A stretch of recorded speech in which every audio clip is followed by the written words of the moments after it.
All right, Diamond. Diamond, where you from originally? Where'd you grow up? I'm from Columbus, Ohio. And tell me about your family growing up. I had a great life growing up. My dad, he was a veteran. My brother, though, he was in and out of prison. He was always on the streets, hustling because we didn't have much money growing up. So, that was about it. But, I grew up with the motive to, get money, hustle by any means, and do what I got to do. So, Where do you think you got that from? just being on the streets of Columbus, North Side. But you had good parents. Yeah, but at the same time, when you don't have money, that's what makes the motive to I got to do this, that, and the third. And I remember growing up, we would rob drug dealers, we would car hop cars. We would take it as far as my brother, he would even rob the hostess truck because we didn't have any groceries in the house and he had to get us groceries. So is it your brother that kind of led you into the streets? I guess in a sense, it was more like a team effort, you know what I mean? But I got out of the streets and so did he. So, people come out. So. Yep. And how far did you go in school? I'm actually in college. So I got my GED and I went to college. I just started college a year ago. How old are you? Yeah, I'm 25. 25. Yeah. But your GED means you didn't really continue with school. No, high school was way too much drama. I was way more focused on partying. At the time, doing Molly, ecstasy, LSD.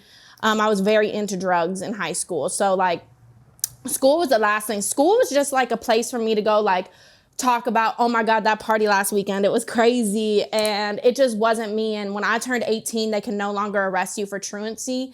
And I was just I'm out of here. There was nothing for me left there. And you describe yourself as a sex addict. Yes. I do describe myself as a sex addict. And I'm not like most sex addicts that people see, they think, oh, she's probably fucked 100 people, all types of people. No, I'm very conservative. I keep a small circle. But you like sex? I like sex all the time. I like all type of men. I like all types of dicks. I don't discriminate, So it's something. Sex addiction is something that I felt saved my life because in a sense, when I was younger, I would do drugs and I would, at first I was addicted to Molly. Then I was addicted to LSD, which you can't really even be addicted to that. It was more of just a mindset that I like this. I want to get high all the time. I want to do this. And, the fun started running out. And, I could feel my brain slowly deteriorating. So I started to gamble to get my high because everybody likes a little adrenaline. They like a little rush. You know what I'm saying? And I started gambling and the money started to run real dry with that. So I had to step back from the casino and I had to think of something that was free. At the time when I was on drugs, I was dating a drug dealer, so my drugs were free. But once I'm out of the trap and not dating him anymore, how was I supposed to support my lifestyle? You know what I'm saying? So that's when sex addiction came about. It's free, it's easy, and it gives you kind of a euphoric feel, just like you would get from everything else. Are all these addictions interchangeable? Oh, definitely. You can interchange any addiction. And it's almost better to, a lot of people want to focus on I got to quit this. I got to quit this. Don't quit it, replace it. With something maybe healthier? Yeah, do something maybe healthier, more affordable. And, and even actually the first time I had sex, it was actually due to my addiction because, I was 13 and I was addicted to cigarettes and I was on Kick and I was in these group chats for smokers. It was single smokers and stuff like that. So I was talking to men on there and I found a guy and I lost my virginity for a carton of Newport menthols. So, and I really liked him at the time. He was a really good guy. His name was Billy. And so rather than having all kinds of random partners, you're just more... I'm more focused on the ones that been there because they know me. They know what I like, and you like sex how often? I like sex every day. I want to wake up to it. Well, I think a lot of people probably have sex every day. Multiple times a day? Okay. Come on now. You could make money at this. Yeah, you can, as a female. Yeah, I always thought about being a prostitute, but then I was always I don't know, diseases. And then honestly, I'm way too lazy. And I feel I like to like someone and have them wine and dine me first. You at least got to take me out to dinner first. I'm not an easy date, at least. And I feel like, well, prostitution is good because you get the money up front and it's great. You know, I'm all for transactional sex, but it's just too much drama for me. And are you working currently? I am working. I got a bunch of different hustles going on. Okay.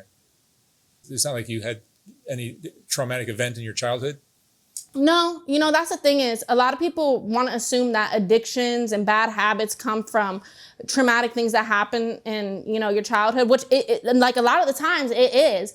But a lot of the other times it's that people, for one, it's not even an emotional thing. They just like to party. And that's what it kind of came down for me. I wasn't doing drugs because I was depressed. I wanted to party.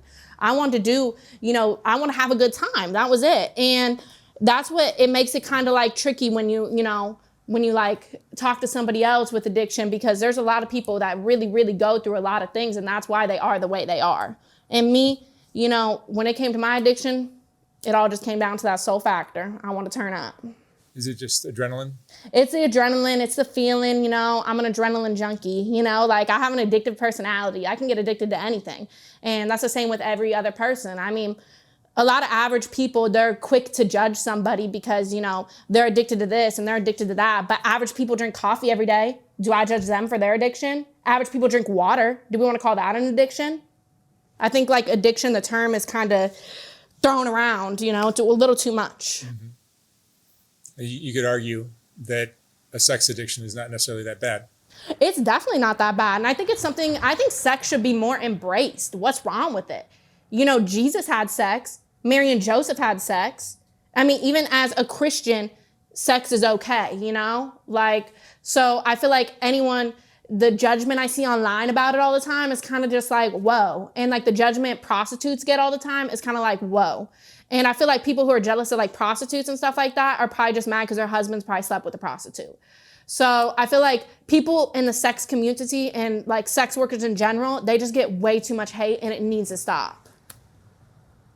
You've had romantic like steady boyfriends? Yes, but I'm just not ready to commit, you know?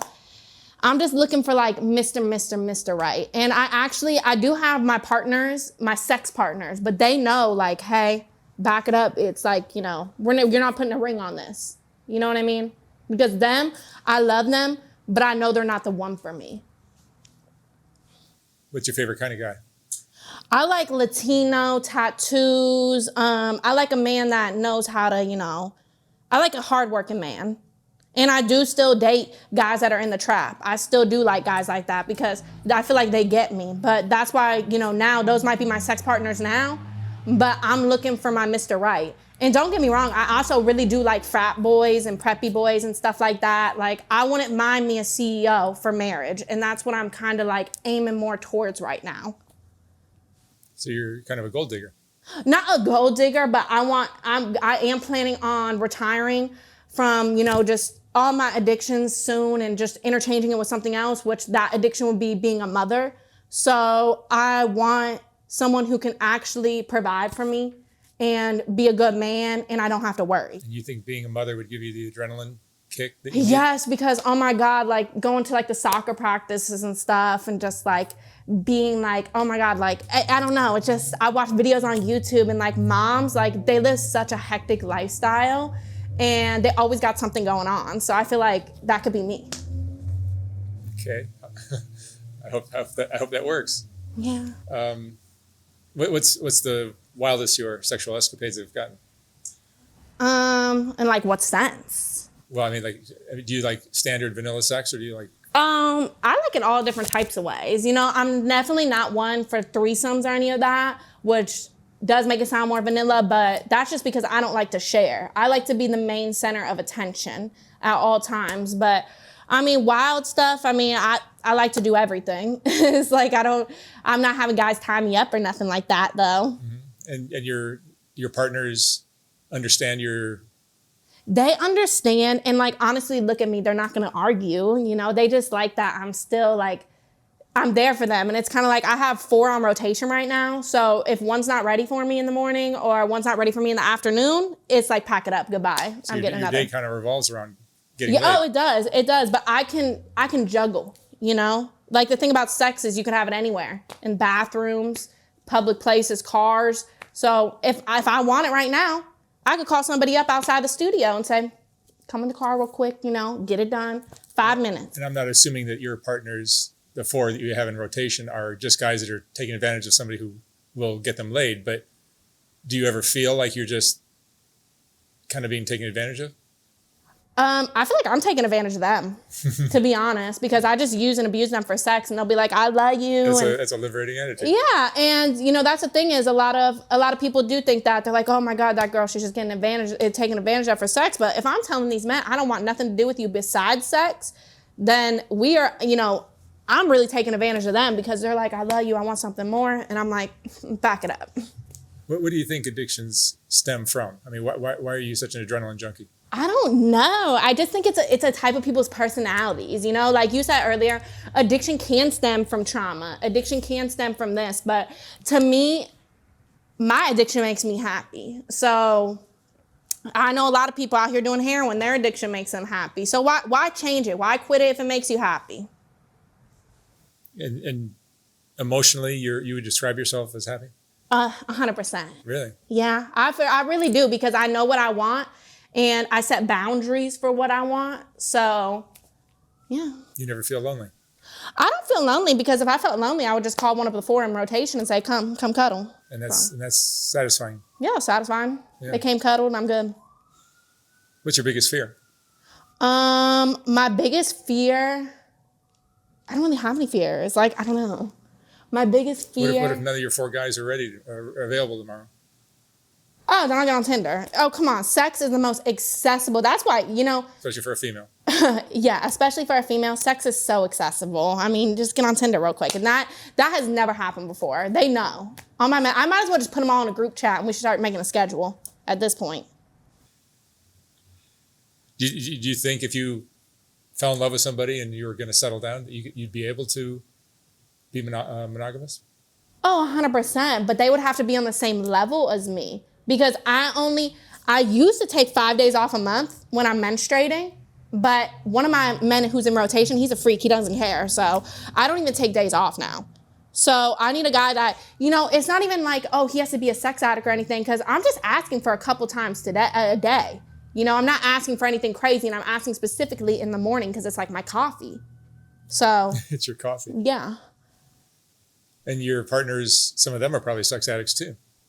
I mean, I guess you could say, but I know most of them. I think all guys might be. Yeah, I feel like everybody in general is a sex addict.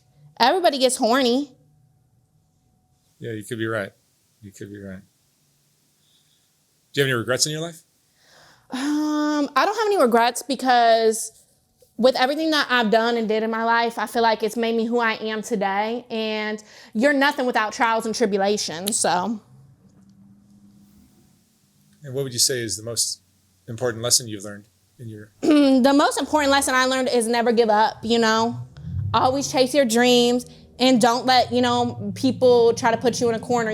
They used to call me EBT baby because I was on food stamps and they said I would never amount to nothing. Well, I have an Amex now, so I did amount to something. Do you get a lot of judgment from your friends? No, I mean, honestly, they're just haters. Anyone who hates on me for having sex probably needs to get laid themselves, to be honest. Because someone's sex life is not something that should be on display for anybody to argue about, disagree about. It's just, that's something personal between that person and their partners. So people really need to stop being so nosy. And listen, I'm all for tea and drama and everything, but people who judge people's sex life it just makes no sense. Yeah, I think you're right there. They just don't have a lot of sex. That's what it comes down to. Do you think most Americans are uptight about sex? Yeah, I think so. People act like it's such a bad thing, and like I said, I'm a Christian Catholic, so I am conservative and I am religious. And you would think that someone so religious, I go to church on Sundays, but right after I'm having sex and right before I had sex and I'm not married, so you would think, oh, wow, so unholy, but no, God loves me. So at the end of the day, if Jesus loves you, that's all that matters. And you're practicing safe sex? Oh, of course. All the time? I'm not ready for a baby or any diseases. Has anything like that happened before? Actually, no, I'm very clean. Good for you. Yes. So you'll meet your partners online sometimes, or where do you find them? Yes. like I told you guys before, I used to go on Kick, this, messenger app when I was about 13. And I was in the single smokers group on there. But I also, before that, I was a cigarette addict. So I would go in all types of groups trying to just find somebody who can supply me with cigarettes. And I ended up going into a Newport singles group, which I thought it meant Newport menthols, but it actually meant Newport, Virginia. And I met a guy on there, and he ended up getting me a bus ticket. I think I was about 15 or 16, and he got me a bus ticket to Virginia, and he lived in a trailer park over there. And he was really nice, but he didn't even have any cigarettes, really. I mean, he just had meth. But we ended up he was like kind of like my first boyfriend. Like, I really actually felt the vibes with him. How old was he? I think he was 32. You were 15. Yeah, but I mean, nobody even I didn't know that was not normal back then. So nobody ever said How old were you when you first started having sex? 13. 13. Yeah, that's when Kick came around.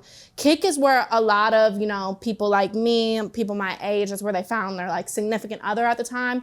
And there was also this website called Tagged, and there was a lot of men on there.